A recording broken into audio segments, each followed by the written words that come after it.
2 ঘন্টায় বাংলায় লুকিয়েছিল, 2 ঘন্টার মধ্যে আমরা ধরে দিয়েছি। আমাদের পুলিশ 2 ঘন্টা বাংলায় লুকিয়েছিল, আমরা 2 ঘন্টার মধ্যে ধরিয়ে দিয়েছি। বাংলার পুলিশের পাশে থাকতে এভাবেই সুর চড়া মুখ্যমন্ত্রীর।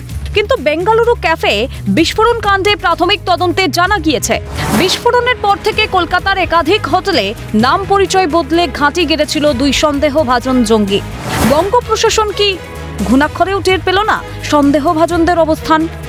এই সমালোচনার জবাবে কার্যত দায় ঝাড়তে মুখ্যমন্ত্রীর কণ্ঠে অন্য রাজ্যের প্রসঙ্গ। তিনি কটাক্ষের সুরে প্রশ্ন তোলেন, বাংলা নাকি নিরাপদ নয়, বিহার, উত্তরপ্রদেশ, গুজরাট নিরাপদ?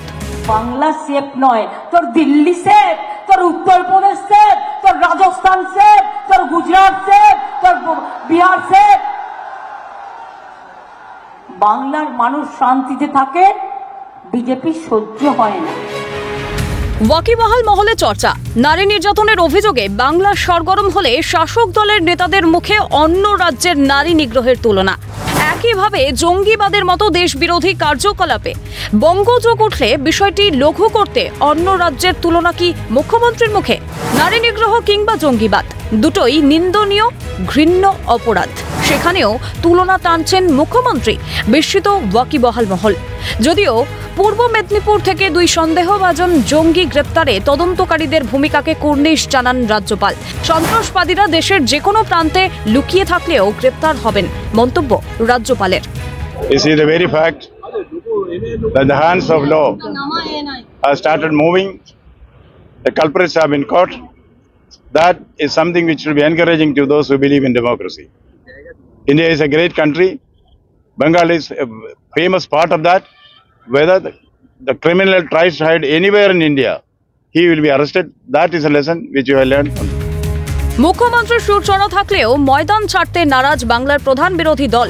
ঠিক কি কারণে এনআইএ এর উপর মুখ্যমন্ত্রীর রাগ ব্যাখ্যা করেন বঙ্গ বিজেপির সভাপতি সুকান্ত মজুমদার। প্রধানমন্ত্রী এবং স্বরাষ্ট্রমন্ত্রীর প্রসঙ্গ টেনে তৃণমূল সরকারকে তুলোধনা করেন তিনি। মুখ্যমন্ত্রী মমতা বন্দ্যোপাধ্যায় এই জন্য তো এনআইএ এর উপরে রাগ। এরা বোম বিস্ফোরণ করবে, কিছু করা যাবে না। মোদি তো ছাড়বে না, দেশের সাথে গদ্দারি করলে তাকে জেলে যেতে হবে এবং অমিত শাহর কথা অনুসারে উল্টা লটকাকে সিধা করেঙ্গে, উল্টে টাঙিয়ে সিধা করা হবে। দেশের সাথে গদ্দারি সহ্য করা হবে না, তুমি যেই হও না। বিজেপির রাজ্যসভার সাংসদ তথা মুখপাত্র শ্রমিক ভট্টাচার্য তদন্তকারী সংস্থার সাফল্যকে অভিনন্দন জানান। জঙ্গিদের জন্য নিরাপদ আশ্রয় বাংলা, অভিযোগ শ্রমিকের। যারা গ্রেপ্তার করেছেন প্রত্যেককে অভিনন্দন জানাচ্ছি। এটা অত্যন্ত দুর্ভাগ্যজনক পশ্চিমবঙ্গের ক্ষেত্রে, যেখানে এই ধরনের বিচ্ছিন্নতাবাদী সন্ত্রাসবাদীরা লুকিয়ে থাকতে পারছে।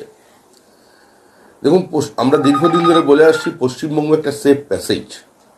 পশ্চিমবঙ্গ সন্ত্রাস বাংলা থেকে পরিচয়পত্র নিয়ে জঙ্গিরা ভারতে ছড়িয়ে পৌঁছে, বিস্ফোরক অভিযোগ দিলীপ ঘোষের। আর কি বললেন তিনি? ভারতবর্ষে যেখানেই বিস্ফোরণ হোক তার জুড়ে থাকে পশ্চিমবাংলার সঙ্গে। অনুপ্রবেশকারীরা আসে, রোহিঙ্গারা আসে, এখান থেকে আধার কার্ড বানায়, এখান থেকে রেশন কার্ড বানায়, পরিচয়পত্র নিয়ে সারা ভারতবর্ষে চলে যায়। বঙ্গ বিজেপির সঙ্গেই এই ঘটনায় সুর চড়িয়েছে কংগ্রেস, সিপিএম।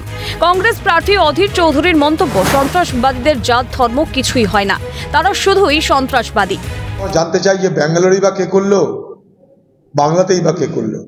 সন্ত্রাসবাদীদের কোনো চরিত্র হয় না, সন্ত্রাসবাদীদের কোনো ধর্ম হয় না, সন্ত্রাসবাদীদের কোনো জাত হয় না।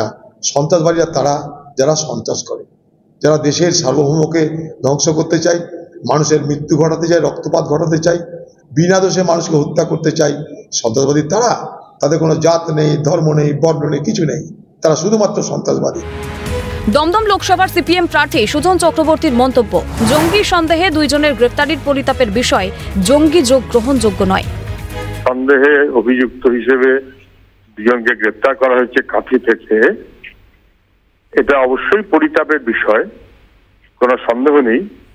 জঙ্গি যোগ কখনো গ্রহণ করা যায় না, মান্যতা দেওয়া যায় না, তার বিরোধিতা করতেই হবে। ক্যালকাটা নিউজ।